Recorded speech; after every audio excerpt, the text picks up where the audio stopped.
It's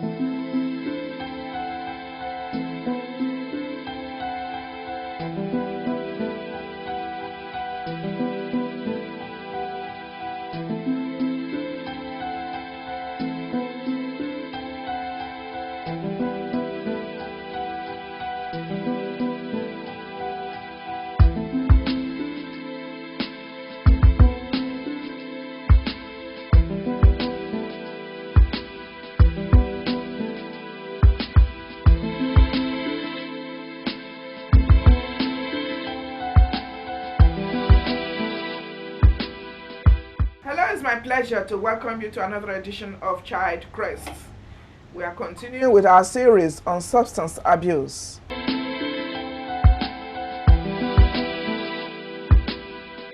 know, we are talking of substance abuse.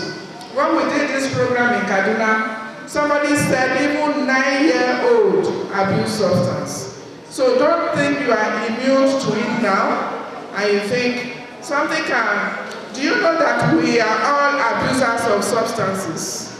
By the time you take a sleeping drug without a prescription, what's that? By the time you take, what's that common one? Valium and the other one, you know, you think, so we are all abusers. We just have to, you know, watch it. Hello, this is Child Crest.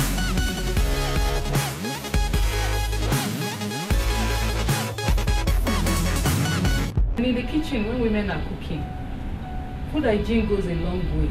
Potty training involves getting a child to be continent of stooling and urine. The parents feel stigmatized and treat the child differently from how you treat other children. She is a protector, a giver, and a shield. There's so many things that are being abused. Herd immunity applies only to contagious diseases.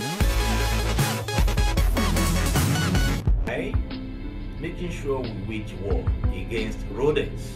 You look at the toys that you're going to buy for the child, especially children under the age of 2. You need to look at toys that they cannot swallow.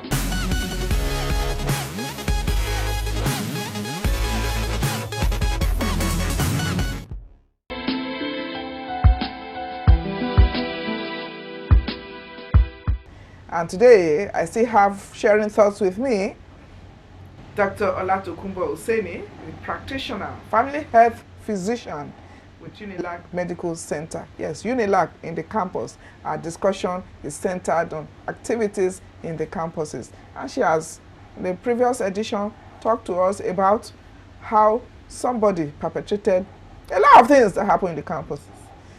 You are welcome back to the program. Thank you very much. It's a pleasure to be here. Thank you. So let's look at some other things. Let's give us some more practical examples of what happened in the campus. The other time we talked about being a cult member, susceptible to abusing substances. You know, paint more scenarios for us. Well, in the campuses, not generalizing to UNILAG alone, course, you know, because there's so many things you draw from experiences when you go for, you know, different programs that have to do with, you know, substance use disorders and all that.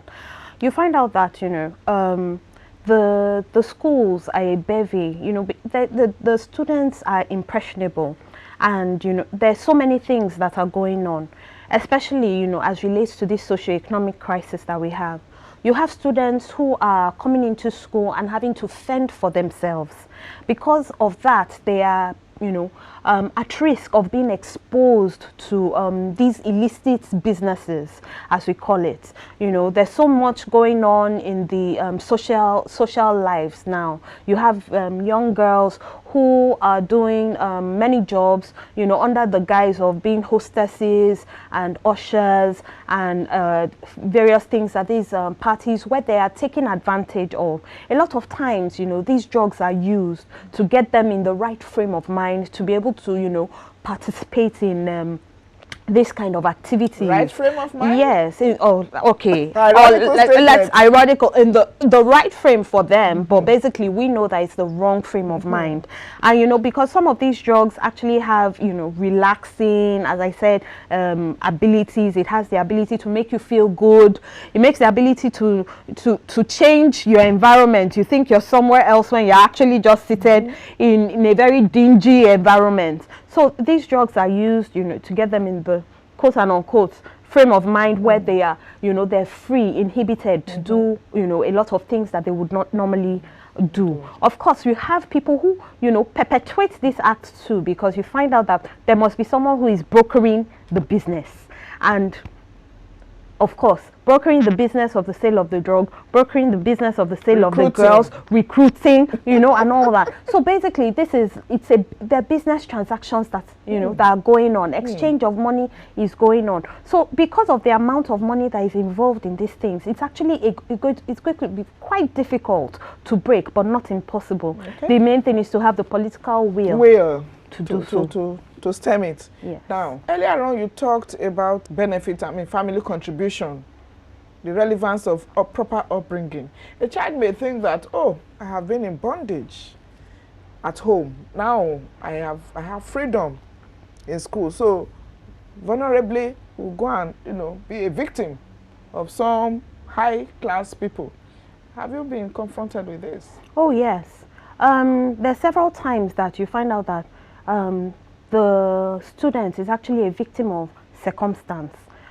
Most times have even been brought up properly, but because of the sheltered kind of life that they have led at home, and then of course because of this rush to get the students into university even before they are mentally matured. In fact, a lot of times they are of age, but you find out that mentally speaking, ability to make decisions, informed decisions, is missing in these children. So when they come to an environment where there is no direct parental supervision, and even your supervision is really based on academic work, theoretical. Yes, it's, you know, it has to do with you coming to class, doing your work, submitting your assignments. It doesn't have to do with the other aspects of your life. So there's nobody supervising that aspect of your life while you are on the university campus.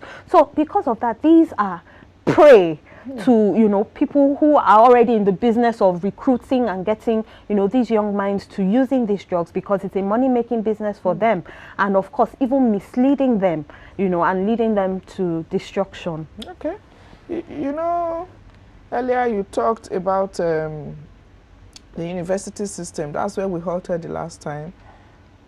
What effort is being made to track them down and to ensure that this is really reduced to the barest minimum? Okay. Well, I can speak for the university where I practice. Yes.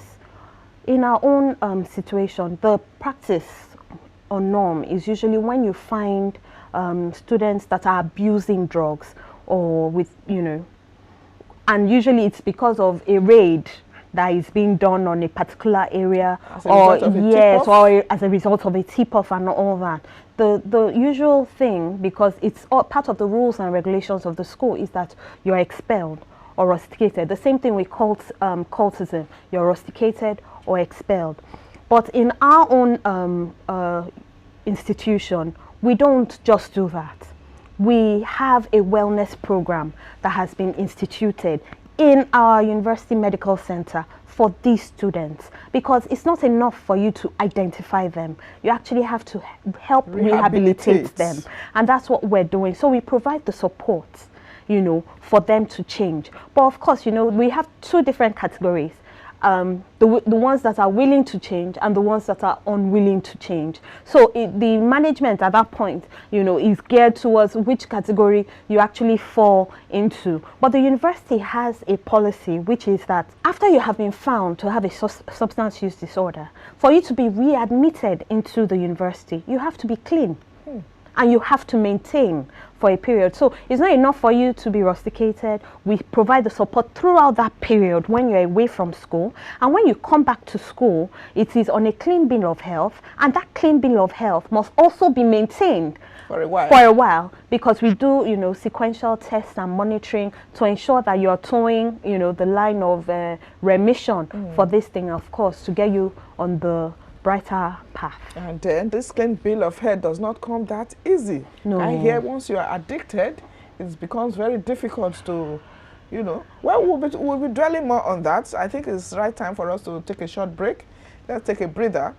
The program is still Child Crest. We'll be back to continue and conclude this conversation on substance abuse, particularly as we have it in our tertiary institutions.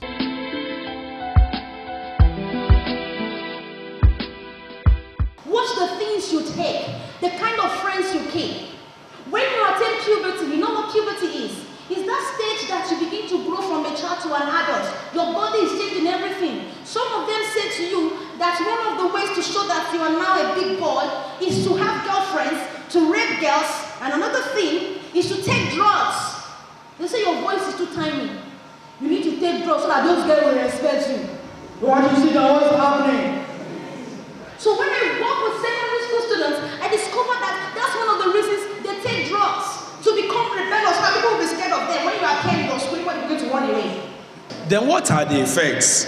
What are the likely things that substance abuse is going to do to an individual that is abusing substance? Physically, it will affect the individual. The individual will walk in a clumsy manner, will dress in a manner that you will start saying that this is unbefitting of this age. The likelihood of the dress to be dirty is higher. The nails will be longer, dirty, the hair unkempt, and even in the bright morning, you will see the person in a clumsy looking position. Physiologically, you will see the person who will say, Shebi got lele. Yes, got and they will leave him. And you will still see him entering that gutter, because his capacity to judge, to think rightly, and take right decision has been altered. The person will be affected psychologically. Psychologically implies the person's thinking will be altered. The feelings will be high irritability. Confusions will set in. Feelings that are just unnecessary, like a cowed lion suddenly discovering itself as, yes, I can do, will now spring up. Unfortunately, not under a normal condition. To this extent, it will affect the behavior of the individual. How many of you are on Facebook?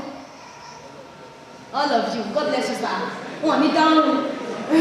One down. All of you are on Facebook. Do you know that on Facebook, let me quickly say, like my husband will say that Facebook is going to be the next CV.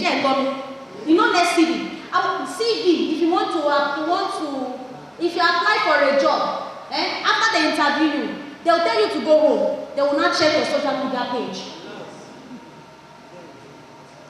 Don't go far. Someone was going to work with me. She dropped her CV in my office. I saw her, good girl. I said, no problem, go.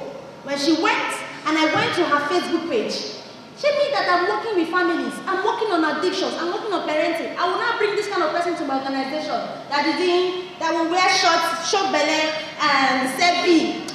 Thank you, sir. Do you know that that was the end of it? I didn't call her again.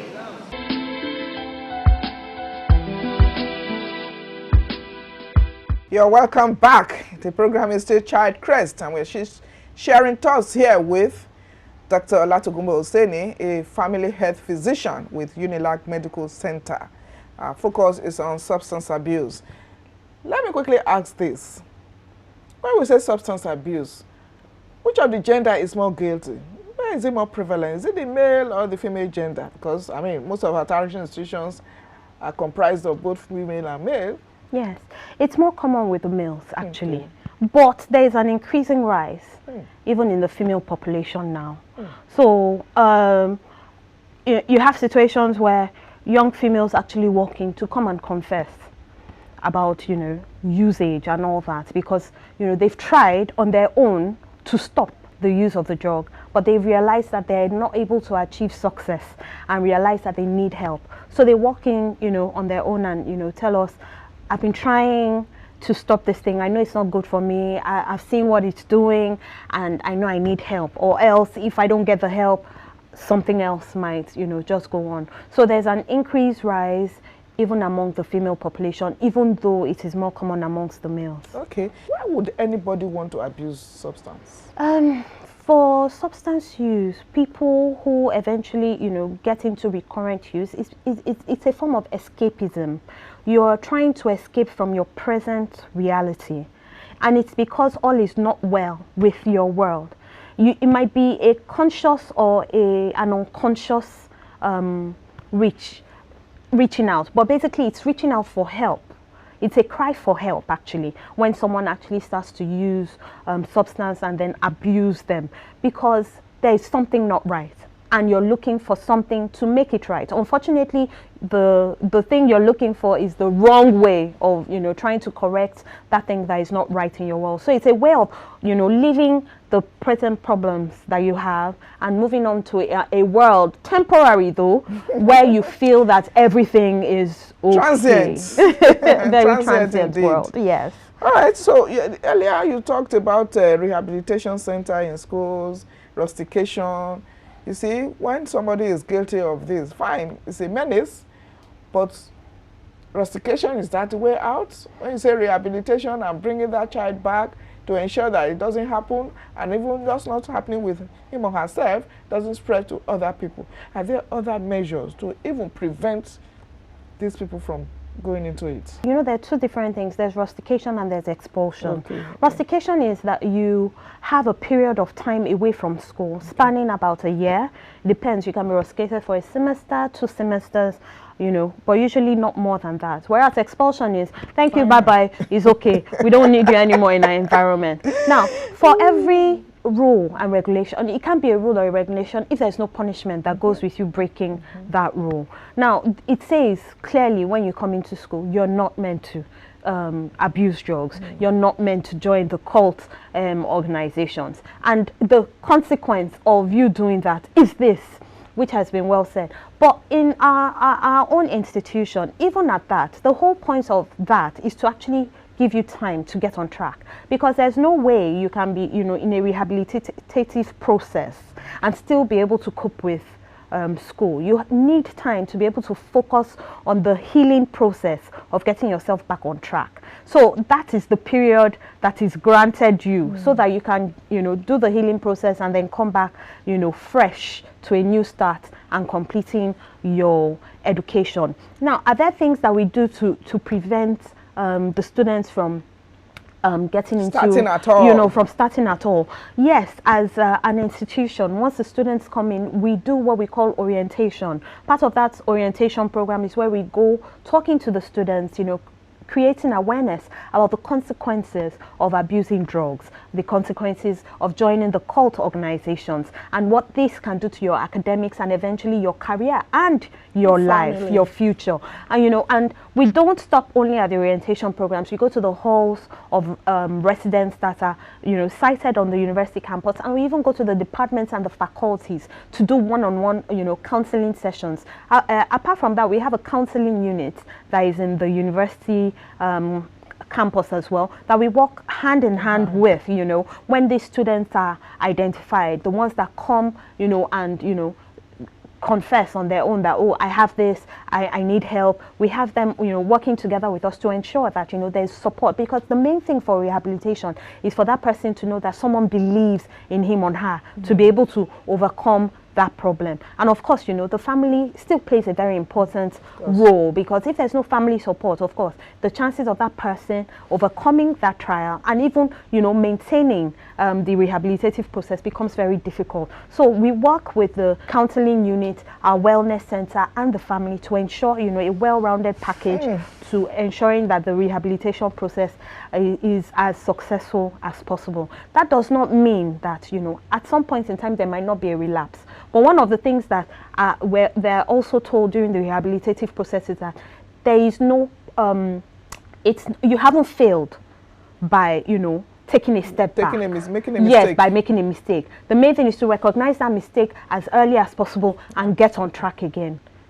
Thank you. Oh, interesting. So you're on track, going about this information, advocacy, and the enlightenment process to stem the tide of, this substance abuse, particularly as we have it in the campuses. Any final word from you? Well, my final word is a message to the parents. It's very important that our parents become good friends with their children. It's very important. There was a day I was seated in my car and I saw a parents and their children. They brought the students to their hostel and they wanted to follow their students into the hostel, and their children were insisting that no, don't follow us in. And I kept listening to the conversation. At a point I had to interrupt. I told the parents, get down and follow them in. You need to go there and know who your children's friends are. You see, we cannot say they're adults. They're still our children. They still need supervision. They need to be able to confide in us, and they need to know that our eyes are on them. When they know that, the tendency to deviate becomes a bit difficult because they know that you can easily spot it. So parents, please make sure that you're friends with your children and make sure that you're looking into every aspect of their life, even as much as you're trying to give them, an independent life so that they, develop into their full potential. Thank you. Thank you very much, Dr. TOKUNBO OSENI, a family health physician with Unilag Medical Center. Thank you very much for sharing. Thank you very much.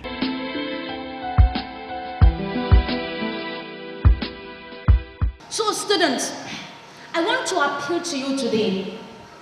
You need to make a decision of who you want to be in life. What do you want to achieve in life? What is your definition of enjoyment? For the boys, you said you know how to write. You are very talented. You can write, and the best thing you do while writing is to write love notes, love text messages. Do you know that you can be an author? Here we have peers that affect us positively, but we also have a lot of them that are affecting us negatively. So your friend is saying to you that you are ghosting this girl, the girl is not saying yes, go and rape the girl. Do you know that you can be sentenced? Attempted rape is 14 years. Even more. So I want to appeal to you. As you talk about drugs, also watch your sexuality as a boy. Should I tell you, my darlings, that quickly, when someone calls you an African queen, say you are my African queen, do you know that the person is insulting you? You are his only African queen, just him, in his room, for a purpose, and you know the purpose. Secondly, Africa is just a continent. Do you know that you have what it takes to be a world-class queen? And trust me, not the type that expires in 365 days. That is not who you are. You are actually special the way you are. And you are beautiful. So some of you fall for these guys because they say you are fine. You begin to laugh. Are you serious? Say it again. So the best you can do for yourself is to say, who do you want to become in life? And then quickly to our parents. I have discovered that, just like what our daughter said, some of us, we just allow some things to happen as parents. We're intentional. We are not looking step by step at the things we are doing. So for instance, you have a small girl, and one uncle comes and says, Yahoo Mini. Do you know that it is wrong? Yes. Immediately, Emani, Omo mi o she sugar daddy. No, because there is power in the kind of things you hear. When that child begins to hear things like that, it creates a bond. I don't know if you understand. The child will not love that uncle and be following the uncle. That is the uncle that can abuse the child. Because you have used your tongue to create a false trust.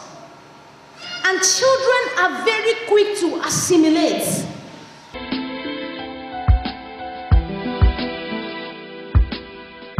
Yes, that's Child Crest. Let's go over to other segments of the program now. We're back to sign off.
Child Crest it has been.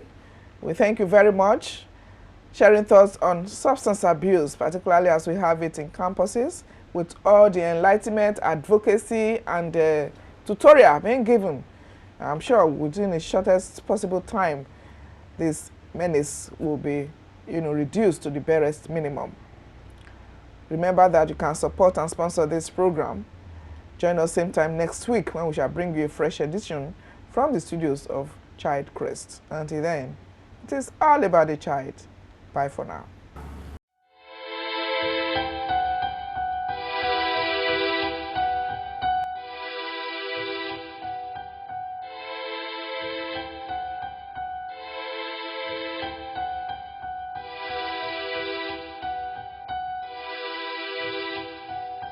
Thank you.